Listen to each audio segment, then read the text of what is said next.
Good morning, everybody. Happy Friday. TGIF and happy National Dog Day. I had forgotten that it was National Dog Day, but then Jack reminded me. So happy National Dog Day. Let's see who we got hanging out with us today. John Howard, good morning. Troy Pritchard, good morning. Appreciate the thumbs up. Thomas Grimm, good morning. Larry Gaunt, good morning. TGIF to you, sir.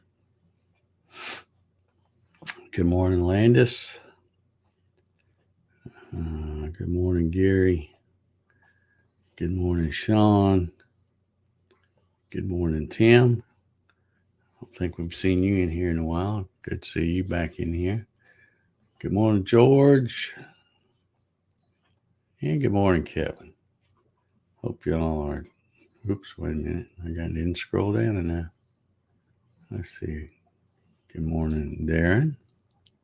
He says, holiday over, back to work today. Okay. Ralph says, good morning. He's getting ready to head out to the airport. All righty. Safe travels there, Mr. Schuster. Ray Jones is here. Good morning. And Clyde CNC is here as well. Good morning, Clyde. All righty. Well, again, not too much to talk about. A little more rain in the forecast, I think, or at least pop-up showers. I don't know if it's going to stay. It's so wet out there right now. I don't know if it's going to get dry enough to get out there and cut grass today or not. I may have to try to wait until tomorrow if it's not going to rain tomorrow. But I've been getting a little bit of rain pretty much every day for a while now. Kenneth's here. Good morning, Kenneth. Let's see. Lou says, morning, all toes go in first. Okay. I'm not going. Sometimes you guys put stuff in there and I'm like, what the heck? I don't know what that means.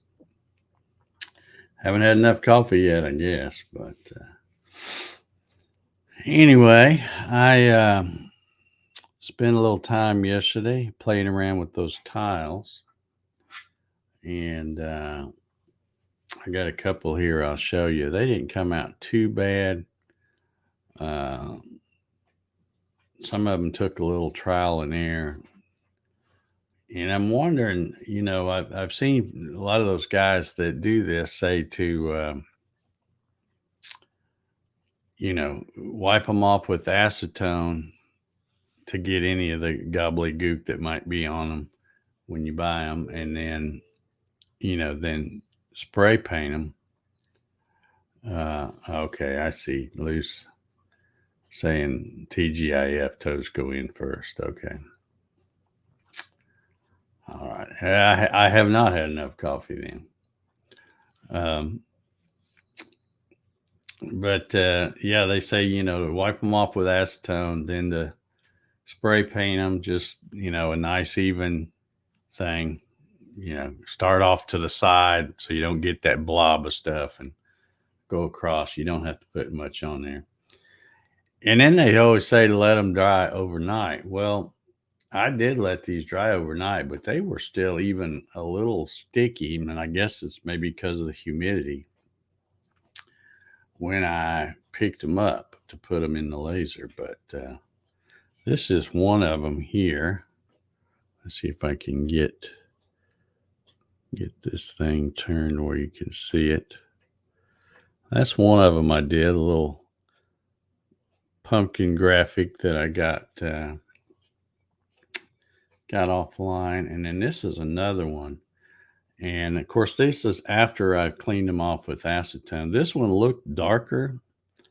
I had to play around with this one because the first one was way too light. And then when I cleaned it off with acetone, half the stuff come off with it. So that didn't work.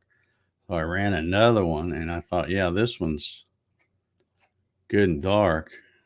But then even after I cleaned it off, it got a little bit lighter, but it's still not too bad. So there's, and I don't know what you call this one. I just called it Halloween Gal or something because it was in the graphics with the Halloween stuff. But anyway, those are the two that I did yesterday. I'll probably be playing around with that a little bit more today. I think as far as using the Lightburn software and stuff like that, I think I pretty much got the hang of that. I mean, I don't know everything, but I feel like I can do, what I need to do with that stuff. But I think I need to work a little more on, well, I know I need to preparing the images, tweaking them, getting them to try to get the best results, the different contrast and brightness and gamma and all that stuff. So I will continue to play around with that and hopefully get better.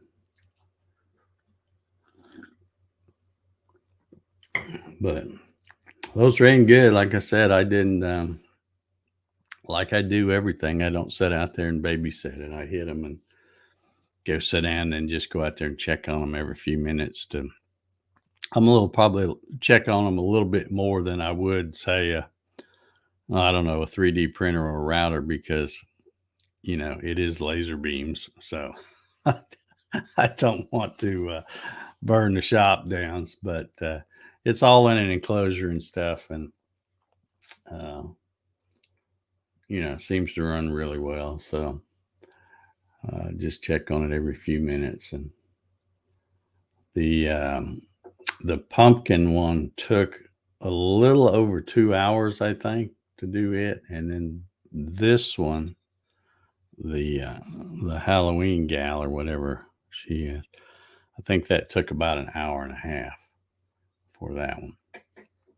So they're not super fast either. But then I'm trying to think. I think that laser that I have, I think it's only 5.5 watts, I think, something like that. It's not, it's not real big. So Leo says, good morning, happy Friday. Hope everyone has a good weekend. And he asks, is your laser on your Gatton of a separate machine? I'm not sure what you're asking me. I had on the Gatton, I had the Ox laser, which was just a separate module. In fact, I did a video where I used my Gatton CNC to cut aluminum. I made a little aluminum bracket and then it mounted on the side of the Z box. But that's not what I'm using to do this. This is the Otour Laser Master Pro 2 desktop laser. Just doing that.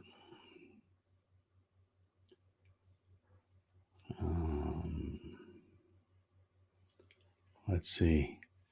George says, what do the new breed of college-educated engineers do for fun?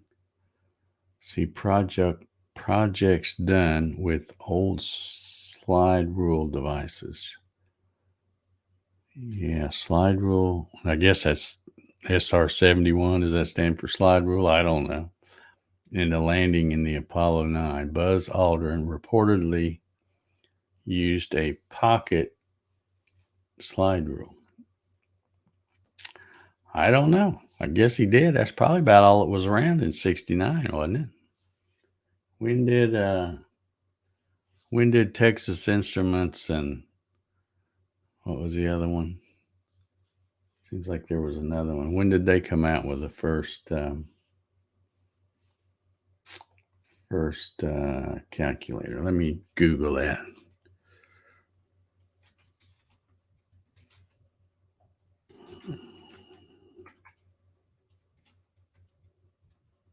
We will see.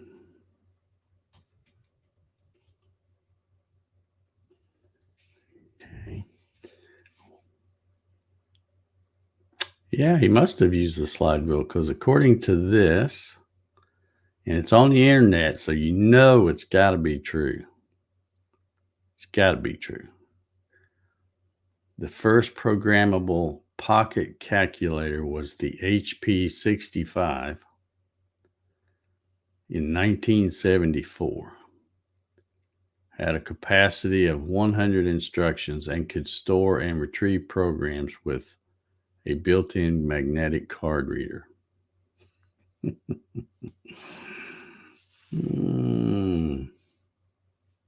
Okay, now see, that don't make sense though, because that just said 1974, and then this says when I look on how much was a pocket calculator in 1970, it says it was $395. Let's see, who is that made by? But Busicom, BUSICOM. $395 when it first went on sale in January 1971. Oh man, let's see. Get so much conflicting information. You go to look up something and see, here's one that says, how much did a calculator cost in 1960? Well, did they have them then? I don't know. It says a state-of-the-art battery-powered transistorized portable calculating machines might weigh more than 50 pounds. Yeah, that's real portable, isn't it? And cost in excess of $2,000. And that's $2,000 in 1960s money. Yeah. I don't know. But anyway, yeah, I don't know. I guess Buzz Aldrin probably did use a slide rule. He's still alive, isn't he? Maybe we could ask him. Let's see. He says supersonic. I don't know what that means. Oh, recon. Lonnie's here. He says, I was wanting to add laser to a CNC, but now I've decided to use a dedicated machine. Are you being sarcastic and thanking me for sending you down a rabbit hole? Is that what you... I just tell you what I do. You know, I don't make anybody do stuff I do.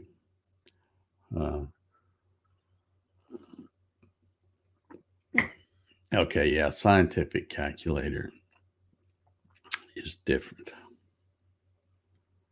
Okay, let's see. Rob says the first pocket calculator was invented by a University of Wyoming graduate in my alma mater. Okay. All righty. Okay, Larry is saying the SR-71 is a supersonic recon. Okay. So y'all are educating me this morning because I don't know any of this stuff. And to be quite honest, it's not something I'm going to lose any sleep over worrying about when the first pocket calculator was. I've had plenty of little pocket calculators. And I remember when they used to be, you could call them a pocket calculator, but they were pretty, they really didn't fit in your pocket that well. They were pretty big, clunky.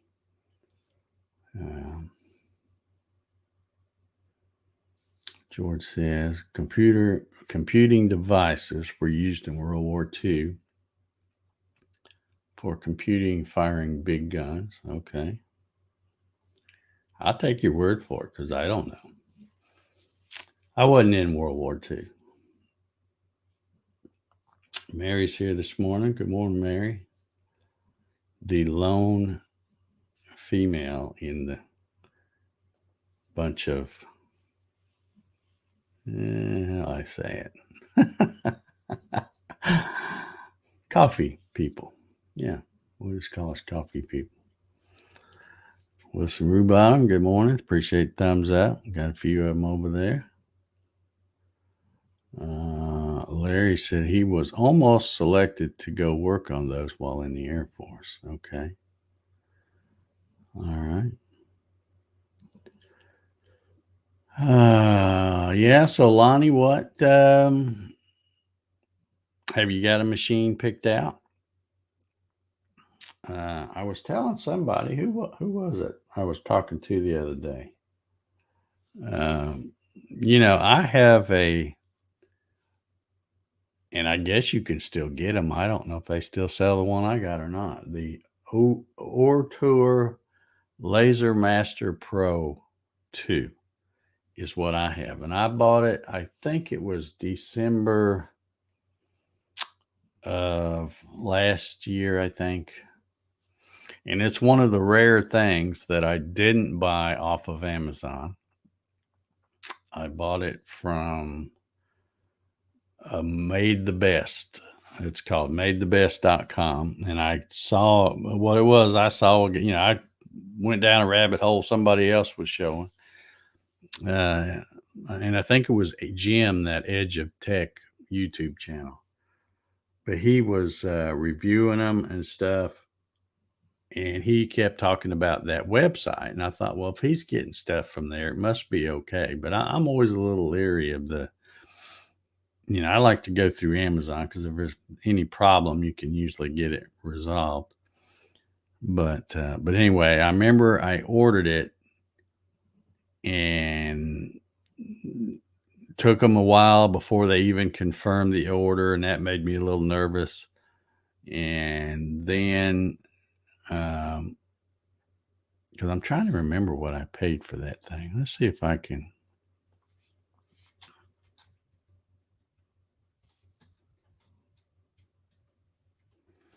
Let's see if I can find my old emails.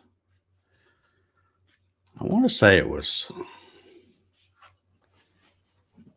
I don't really remember. I want to say it was between $300 and $400, I think.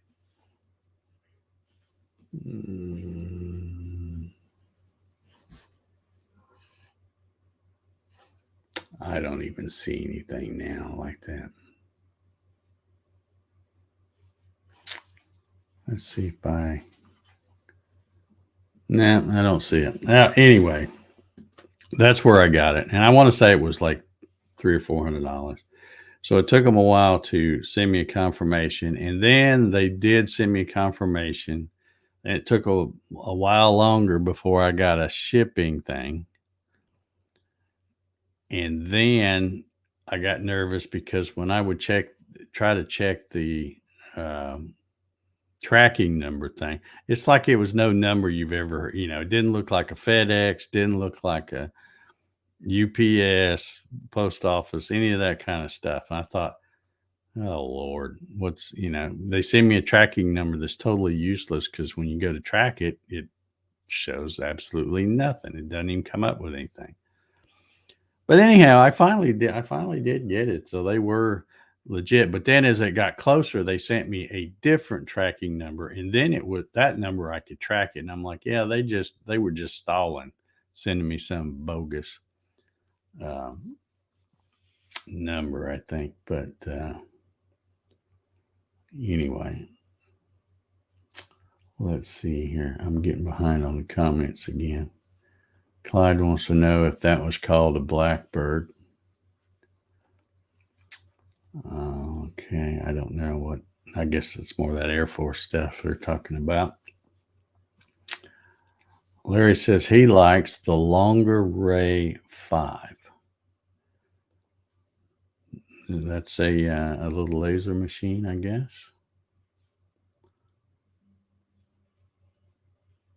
Okay, let's see. George says the Ender 3 is contagious. Now my daughter has one. Big problem for her is getting the bed set to the print head.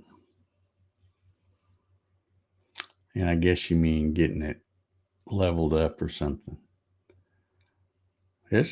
I don't think it's that hard. You can't do it in a hurry. You need to just plan on spending several minutes or maybe even an hour and go back around to each corner. And then after you get it, go around again and then go around again, go around 4 or 5 times, because every time you adjust one, it moves something else that you already had adjusted. But if you take your time and get it right, you see what kind of good luck I have. And I don't do nothing. I just stick something on there and hit the button. Very seldom move anything.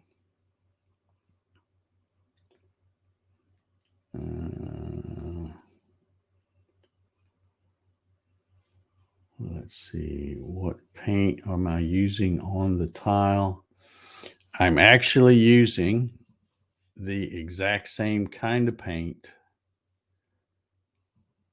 that the guy in the video that I watched use. And it was a Rust-Oleum.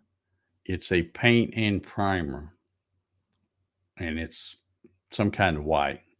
But it's exactly the same stuff that guy used.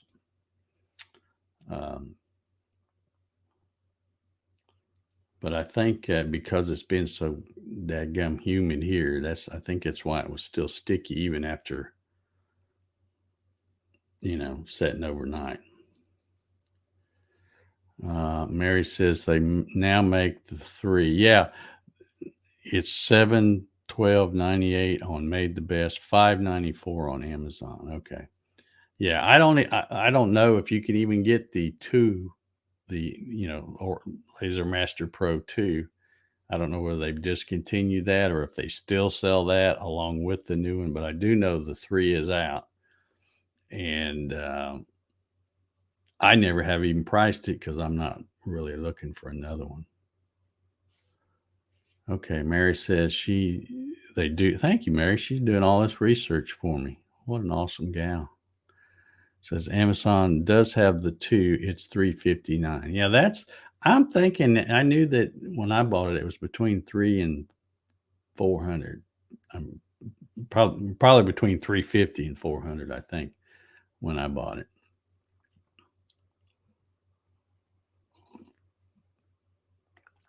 Okay, Larry says, yeah, I've heard of some people doing this. Having trouble keeping the ender level. Oh, ender lever to stay until I bought beefier replacement springs. Yeah, I know they do. They do seem a little soft sometimes. Yeah. But I tell you something you can do. Of course, you've already bought the springs now. And this was a hack I saw on YouTube or somewhere.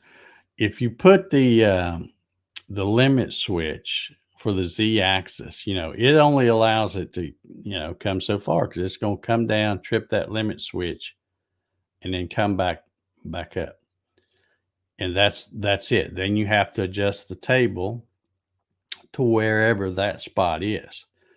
But if you fudge and you take that limit switch and you move it down a little bit, now it comes down. Now, before you home it, though, you need to take those, screw those things just about all the way in to pull the table down, and then you can lower that limit switch farther than what it normally would go, and then that way, those springs, when you loosen them up to bring them up to that thing, you're not loosening them as much.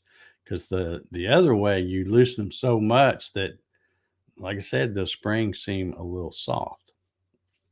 So I actually bumped mine down just a little bit.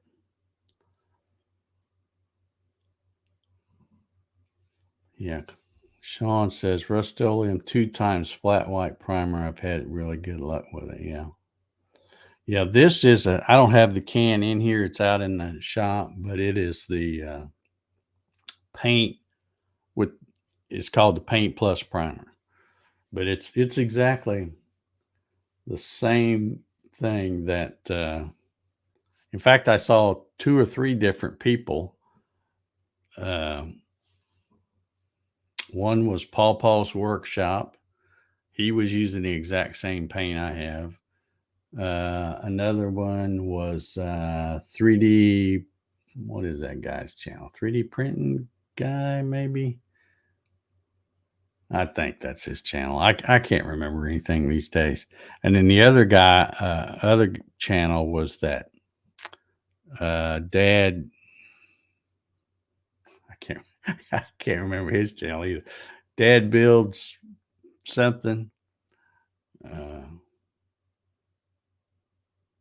I don't remember. Anyway, he uses this. So all three of those guys were using the exact same Rust-Oleum, same paint and primer, same everything, exact same can. Let's see.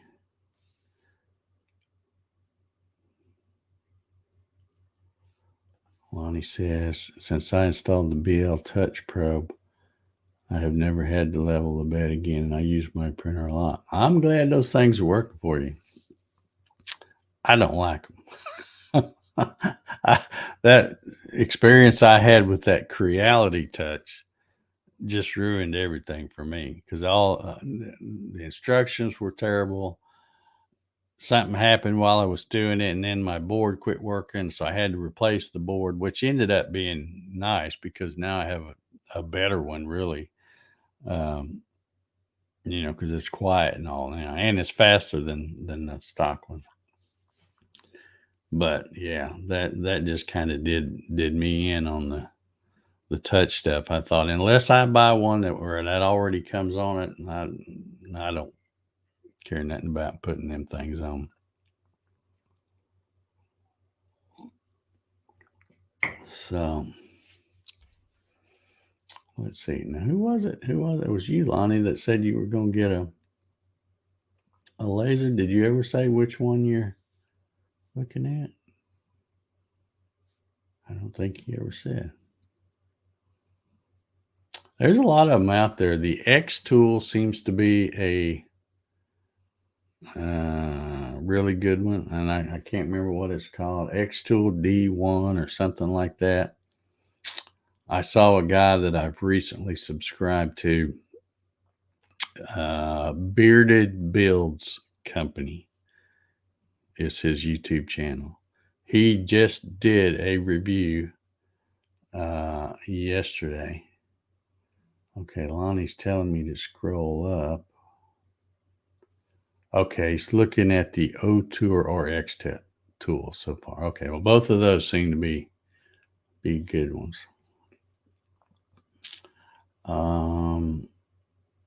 Yeah, that guy just put out one yesterday or the day before. I think it was yesterday, and he did the X tool. I think it was, and I really liked it. I don't know what it costs. It's it may be more than what I paid anyway, but it had like I don't know how to describe it, but it had legs that stuck up this high.